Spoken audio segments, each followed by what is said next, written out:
Son of Man. Know ye not that the Son of Man hath power in earth to forgive sins? Who is the Son of Man? The seed or word is the Son of Man. Again, Revelation 19:13, and his name is called the Word of God. Regeneration, ye who have followed disciple is a follower me in the regeneration.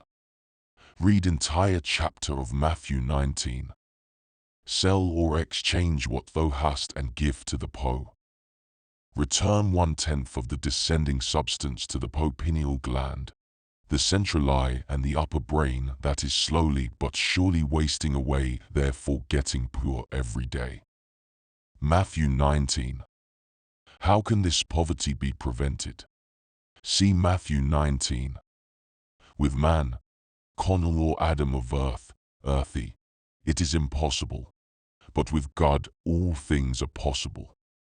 How shall we come in touch with God and realize our power, i.e., to be perfect, even as our Father in heaven is perfect? Answer: when ye pray for anything, know that ye have it now. This means that we recognize that all things exist now and that the upper brain, the Most High, the great reservoir of enduring substance spore will give to the ego, who resides in the cerebellum, see chart, whatsoever it asks, because the ego recognized the reality of the secret place of the Most High. There are 4 brains in the human body: the cerebrum, the cerebellum, the medulla oblongata, and the solar plexus. The pingola nerve corresponds to the right sympathetic system, the ida to the left sympathetic system. Sushumna passes from the terminus of the spinal cord to the top of the cranium. The spino-oliveri fasciculus is a small tract, triangular in section, which runs on the surface of the cord and just lateral to the anterior roots of the spinal nerves. This is connected with the dorsal spinocerebellar fasciculus. The latter conveys non-sensory sympathetic impulse is received from the viscera. In the dorsal part of this nerve is a small strand of fibers called the spinal vestibular tract, which rises in the lumbosacral region of the cord. Santi. We can easily see the connection between these nerves. The olivary, of course, has to do with the distribution of the oil, and we know that the sacral ganglion is connected with the genitals. Fibers of the cerebrum concerned with the higher psychic functions of the brain become medullated gradually, year after year, keeping pace with the mental development, and the process of medullation is not completed until late in life. Case. There is a central canal within the spinal cord. That which is within this canal is of a substance more like steam or gas than anything else. As a man thinketh in his heart, so is he. Thought is the creative power in the universe. Universal intelligence, operating as thought, sprang forth, spirit sandaled and shod, at the appointed time and in the appointed place, and lo, the planet Earth, man's sorrowful star, became manifest. Earth is man's sorrowful star for the reason that only by means of trouble and pain does humanity learn its lessons. Spirit, manifesting on Earth, uses Earth as a negative pole in order that the personality may grow. The mineral, vegetable and animal kingdoms use Earth in much the same way. The Earth is one plane of manifestation. How can a man think in his heart? The organ that divides blood was called by the ancients dividing pump, not heart. The real heart is the cerebellum and was so named by the Greeks and is the seat of thought. Madame Blavatsky says, in The Secret Doctrine, that the cerebellum contains all, being the seat of intelligence. The thinker, the individual or man who never dies, has his home, therefore, in the cerebellum, under the shadow of the Almighty. Read what the writer of the 91st Psalm has to say about this. He that dwelleth in the secret place of the Most High shall abide under the shadow of the Almighty. Secret secretion, oil or ointment, place of the Most High, is that place where the secretion of oil or ointment is found. In the Bible we see so many references to oil anointing, secret, secretions, etc. This plainly shows that the place of the Most High is the cerebrum, that portion of the anatomy of man whence comes the oil or ointment, the precious substance that fructifies the brain of man and causes it to develop. It is that which nourishes the brain. The abiding place of the ego is under the shadow of the Almighty, since the cerebrum extends entirely over and around it. And again the psalmist says, He will cover thee with his pinions, and under his wings shalt thou take refuge. The feathery convolutions which are plainly shown in the upper brain may be well compared to the feathers of a bird. The voice of the silence speaks of the ego resting under the wings of the great bird. The upper brain is composed of highly specialized substance. It is a reservoir of God's creative compounds. It is that God-making material, the kingdom of heaven wherein all is found. Seek ye first the kingdom of heaven, and all things shall be added unto you. The kingdom of heaven is within you. Heaven means heaved up a high place. The cerebrum is, then, the kingdom of heaven, for it is within us.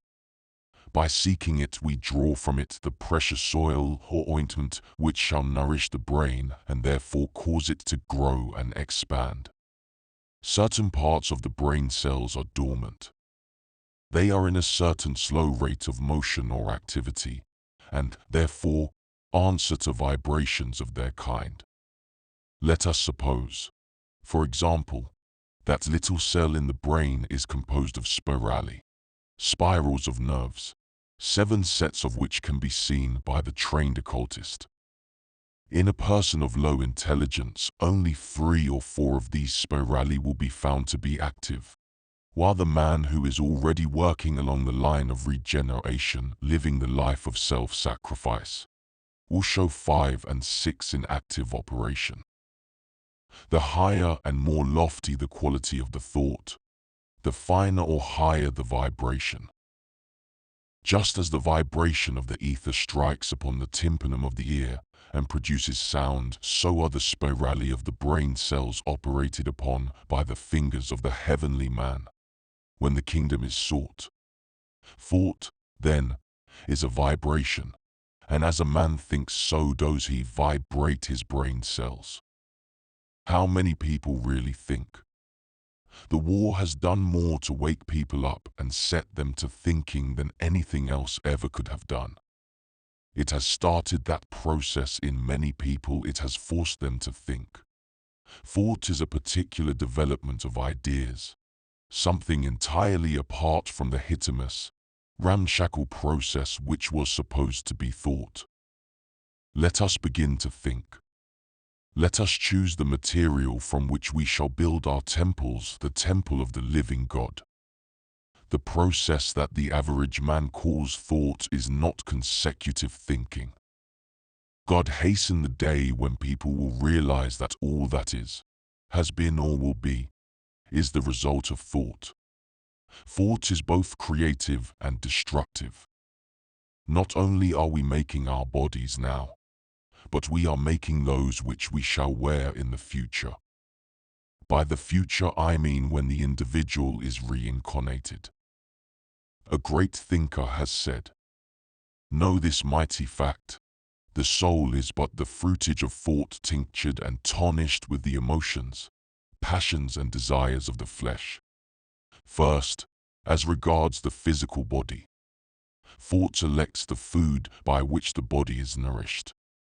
The cells of the body are being constantly destroyed and rebuilt. The purest food possible to obtain will construct a pure body. Vegetables, fruits and grains are of much finer construction than flesh, and hence can vibrate to much higher rates of motion. Flesh is decaying animal matter and is detrimental to the highest development of man. Much flesh-eating thoroughly coarsens the body, and the marks of his calling are stamped on the face of the butcher. Another example is that of a man who drinks. Alcohol brings about exactly the same result. The body cannot respond to any of the higher vibrations. Just as surely as the note you strike on the piano must produce a certain tone, just so surely will your body answer to the same rate of vibration around it that it vibrates to in itself. The high cost of flesh food during the war has been a blessing in disguise, for it was the only means whereby people could be brought to realize that they could still live if they never ate meat.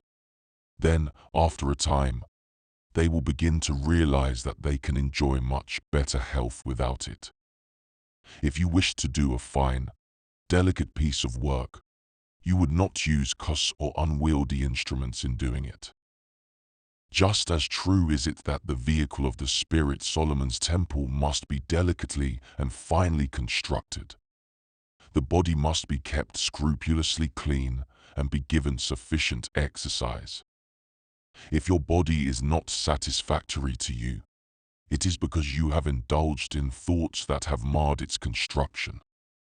It is never too late to do something toward the reconstruction and regeneration of the body. Start now. The physical man is made up of 12 divisions, i.e., bone man, muscular man, nerve man, etc. These are all constructed with a certain salt or mineral as a base for each man or division of the body.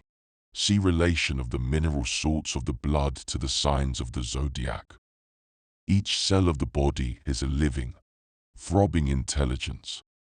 Each cell actually reaches out and grasps from out the water of life, that living stream of blood that is the life of the body, just the material it needs in its construction.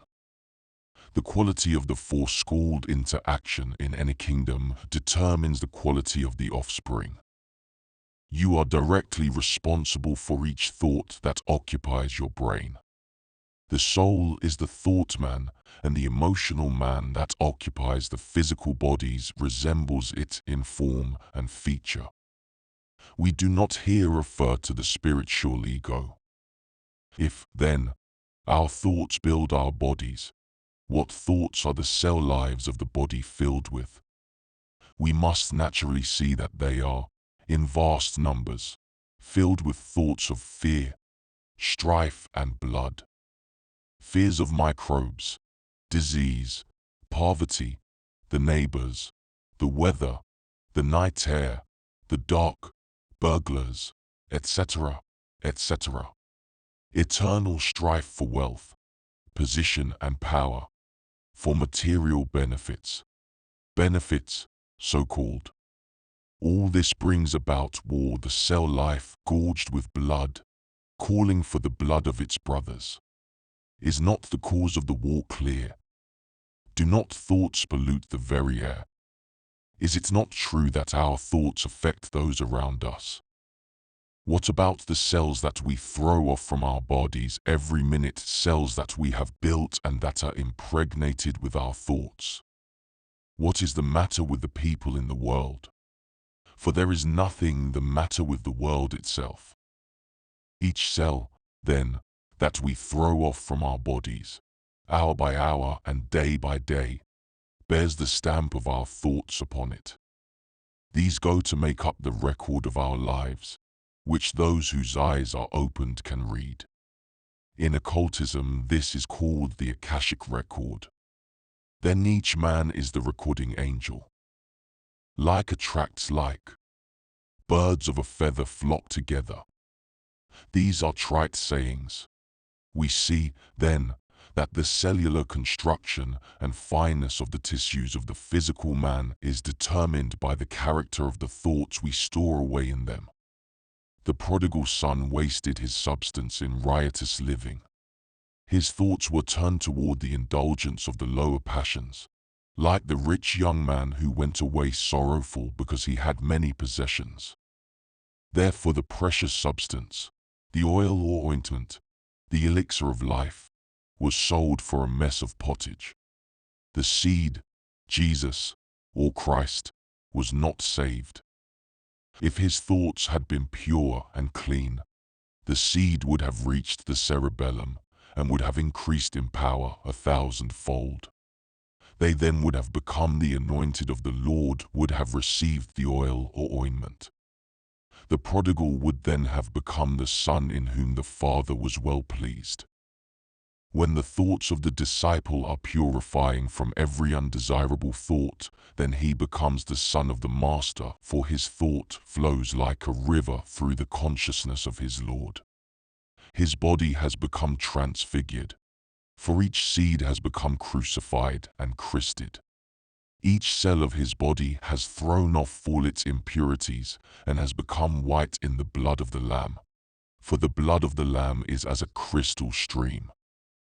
The process of regeneration causes the white corpuscles of the blood to overcome the preponderance of red, or Mars corpuscles.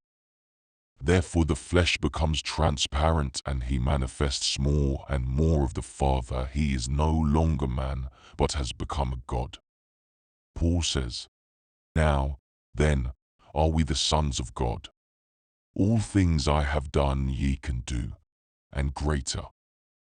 As we go on living the regenerative life, the time comes when we no longer respond to any law within the physical realm, for all physical matter has been cast off from the body.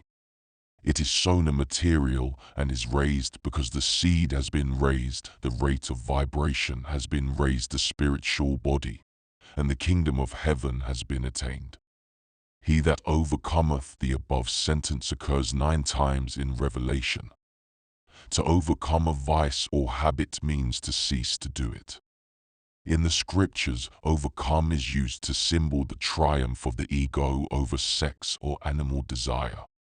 It means the conquering of the carnal mind. Revelation 2:7 He that hath an ear, let him hear what the Spirit saith unto the churches. To him that overcometh will I give to eat of the tree of life, which is in the midst of the paradise of God. Revelation 2:11 He that hath an ear, let him hear what the Spirit saith unto the churches. He that overcometh shall not be hurt of the second death. Revelation 2:17 He that hath an ear, let him hear what the Spirit saith unto the churches. To him that overcometh will I give to eat of the hidden manna, and I will give him a white stone, and in the stone a new name written, which no man knoweth saving he that receiveth it. Revelation 2:26-27 And he that overcometh, and keepeth my works unto the end, to him will I give power over the nations, and he shall rule them with a rod of iron. As the vessels of a potter shall they be broken to shivers, even as I received of my Father, and I will give him the morning star. Revelation 3:5 He that overcometh, the same shall be clothed in white raiment, and I will not blot out his name out of the book of life, but I will confess his name before my Father, and before his angels. Revelation 3:12 Him that overcometh will I make a pillar in the temple of my God, and he shall go no more out. And I will write upon him the name of my God, and the name of the city of my God, which is New Jerusalem, which cometh down out of heaven from my God. And I will write upon him my new name. Revelation 3:21 To him that overcometh will I grant to sit with me in my throne, even as I also overcame, and am set down with my Father in his throne. Revelation 21:7 He that overcometh shall inherit all things, and I will be his God, and he shall be my son. Extract from Discourses from the Spirit World by Reverend P. Wilson. Dictated by Stephen Olin, published in 1853, it is thought that Stephen Olin was first president of Wesleyan University. The inhabitants of the earth may look forward with joyful assurance that the time is approaching when heaven shall be manifest on earth in the glorious harmonies that will every way greet the eye and cheer the heart. As certain as the revolutions of time move forward, so surely will the divine glory be visibly displayed, and all nations shall behold and enjoy the blessedness of celestial illumination.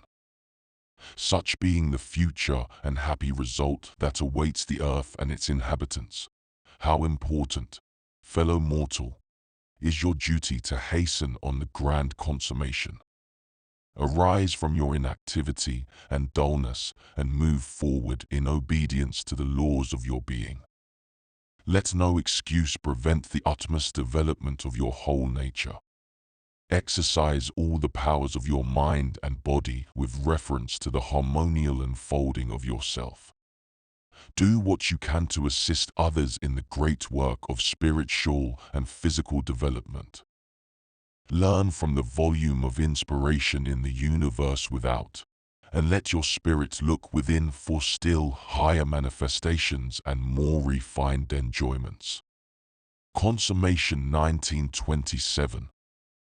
The revolutionary planet Uranus will have completed his 7 years * journey through Pisces and entered the sign Aries, representing the upper brain, in January 1927. The stars in their course are nearing the dawn of peace. The purpling mountain tops of human love appear. Look, listen. Above the battle's din you may hear the anthem of peace on earth. Goodwill to men is in the air. Out from the curling mists of the Pacific Sea that twist and twine like things alive. From the glory of the up-climbing clouds of the morning that spill their jewels on the grass and flowers. In the liquid notes of the shuttle-throated mockingbird that pours its rippling prayers into the ears of deity. From the clean-trunked eucalypti, from orange blossoms and penned pepperbough. From the sweet-faced little children. From the hearts of earnest men. From the souls of women mothers. From the planetary angles and rising constellations. From the heavenly hosts that declare the glory of God. From the inner sanctuary of cosmic law we may hear the song of peace. Peace, commies. Reach forth thy hands, brothers, sisters, welcome thy Savior. Peace. Offend her not. Bow to the radiant Queen. We are so weary, yea, sick unto death of war. Our healer comes, the great physician. Let all rejoice and be glad. Let us join the song, peace unto thee. From the 7 sacred centers of regenerate human bodies. From the secret places of the Most High, where immortal egos sit enthroned in the wondrous brain of man, the New Jerusalem is heard the divine anthem. The music of the spheres, out and out in realms of cosmic law, now becomes audible, and choruses with the redeemed and glorified earth. Flowers bloom fresh in her footsteps. The folds of her white garments are like trailing clouds of glory. The cooperative commonwealth of humanity looms behind her. The bugles all sing truce along the iron front of war. Ironclads rust. Airships climb and climb into the ether, as if seeking the portals of the celestial city. The trenches are covered with grass. Vines clamber over arsenals. Flowers bloom on deserted forts. Soldiers become men at home. Field, shop, firesides, women love and children play. The ransomed of the Lord return and come to Zion with everlasting joy upon their heads. And all over and about the air is full of the scent of flowers, and the trickling fall of fountains, and free men and women have started on the great adventure to find God. And I saw a new heaven and a new earth. The old has passed away, and the Sun of Righteousness arises with healing in its beams.